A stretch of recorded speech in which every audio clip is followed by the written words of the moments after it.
Hi everyone!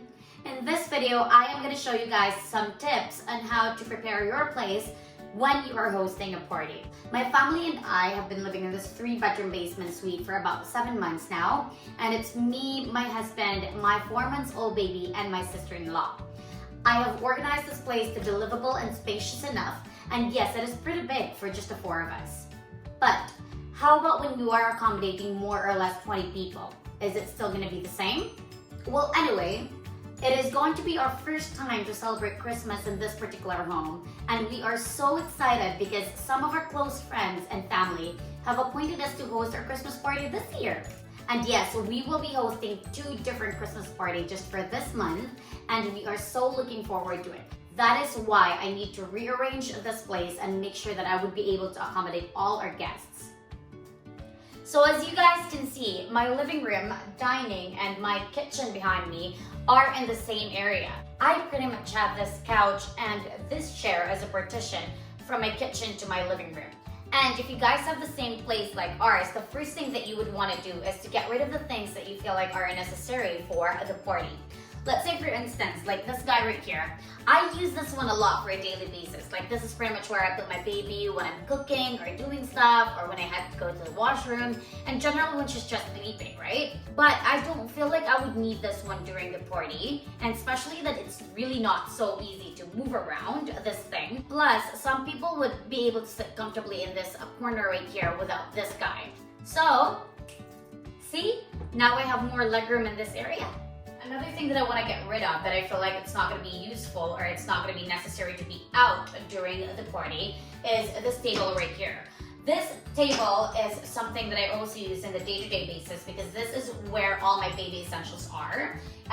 This is where her bottle warmer, sterilizer, and her milk bottles, and also the things that I need when pumping milk. So everything is pretty much in here, but I don't think I'm gonna need this one out during the party. So let's get rid of this one too. See how much room I've made just for getting rid of that table? So if you got rid of all the things that you feel like you won't be needing during the party, the next thing that you would want to do is to make space and make sure that everything is accessible for everyone without it being too crowded. Like the washroom, the kitchen where the ice, drinks, or the trash bin are, the food. So you guys have to make sure that everyone can go to these areas freely. And with a small space that I have, knowing that I'm gonna have 20 guests or more coming over, then I know for a fact that all the chairs are gonna be occupied, right? So it's possible that there's gonna be people talking in this area right here. And if someone needs to go to the washroom or to get something in the kitchen, their only way is here. So they would have to excuse themselves every single time. And I don't want that to happen because I want everyone to be able to freely move around in my home during the party. So might as well clear the area.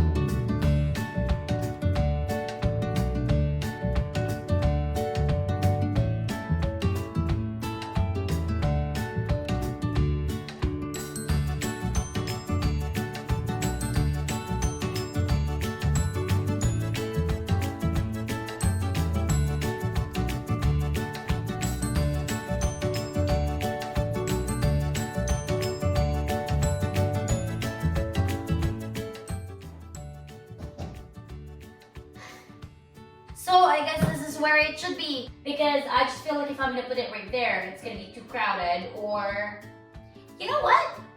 I think that makes sense because during the party, no one's really gonna access our room or my sister-in-law's room. So yeah, I think this can go there.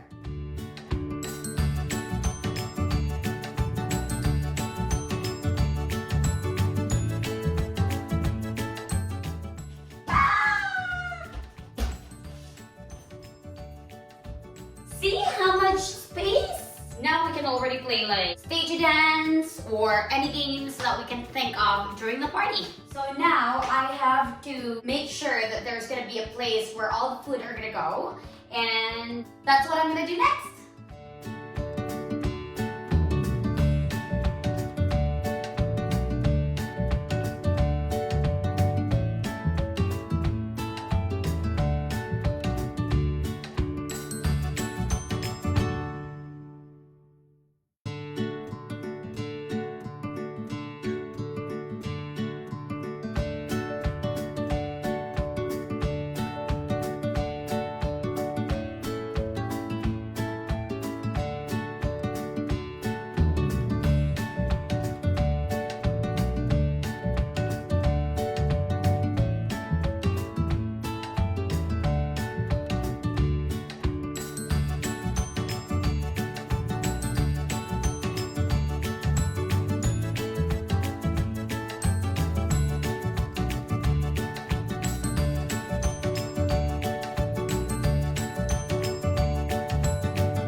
So this table right here, this one extends into an 8-seater one, but I'm gonna have to wait for my husband when he's home because this is a 2-man job. But I did the most that I could. So, as you can see, the food is gonna be in this area right here. It's gonna be so accessible for everyone. Dining tables right here. And right here, it's very spacious. Everyone can access the kitchen, the fridge, get some drinks or anything without having to excuse themselves, because the space that I've created, it's pretty much like really big. And the washroom is now very accessible for everyone. We all know that this is gonna be the most visited room during a party, right? Like probably 9 out of 10 of your guests would use this particular room. So you gotta make sure that it's all ready, it's very clean and all equipped for your guests. So the first thing that you would wanna do is to get rid of the things that you feel like you won't be needing during a party, like your personal stuff. You don't really wanna display this one in here, right? And especially your toothbrush, toothpaste, and your towel as well. So let's go ahead and get rid of these. Ta-da! And you want to make sure that you have extra toilet paper available, because you don't really want your guests to experience running out of tissue paper in the middle of doing their business, right? So it's better to have some extra tissue paper in the washroom that are accessible for them. And I also want to have like facial tissue just in case they're here to like touch up or whatnot for like pictorial. And some hand towels. We never know what's gonna happen, especially that I'm gonna have some babies coming over as well. This right here, it's not very necessary, but I just love displaying these guys right here. I love hand soaps, and I love the ones that are the foaming hand soap because it doesn't give you any like greasy residue after you wash your hands. And I am so happy because I was able to get like the limited ones from Bath & Body Works last Black Friday. I got them from 3. Buy 3, get 3 free, and they're all the limited ones with the Christmassy labels. And so yeah, this is the washroom. And also another thing that you would want to prepare just in case if you have one, is your guest room. So we never know that people are gonna have too much fun and they're gonna be drinking and whatnot, and so they're gonna have to like stay overnight, which I think it's gonna happen during the 2 parties that I'm gonna be hosting. So I have our guest room ready, it's all set. You don't have to like rush things during the night if they're gonna be sleeping over. They're all ready to use, and I do have a table right here. And if you're wondering what this door is, this is supposed to be the walk-in closet of this particular guest room, but I ended up using it as a pantry because I do not have any extra rooms for our stocks in this suite. So, and it's pretty spacious in here. That's why I've decided to use it as a pantry. My shoes, all our extra sheets are here, and our stocks for tissue paper, whatever, they're all here. So, yeah, and also I know for a fact that I'm not gonna have any guests coming over who's gonna be staying for more than a month or so. So I feel like this is such a huge closet for them to use, and it's such a waste if I'm just gonna leave it empty, right? And so what I did instead is I purchased this small closet right here, which would be perfect for any guest, even if they're gonna stay for a month. And I have it ready with like hangers and some towels as well. So you never know that these guests are gonna be taking a shower in your place, so might as well be ready, right? And so here you go. Guest room's ready, washroom is ready, and I have made a pretty huge space already in the living room, kitchen, dining. So I think I'm ready for the very first party that we will be hosting in our home. And I hope you guys have learned from some of the tips that I've shared with you guys on how to prepare your place when hosting a party. Thank you guys for watching.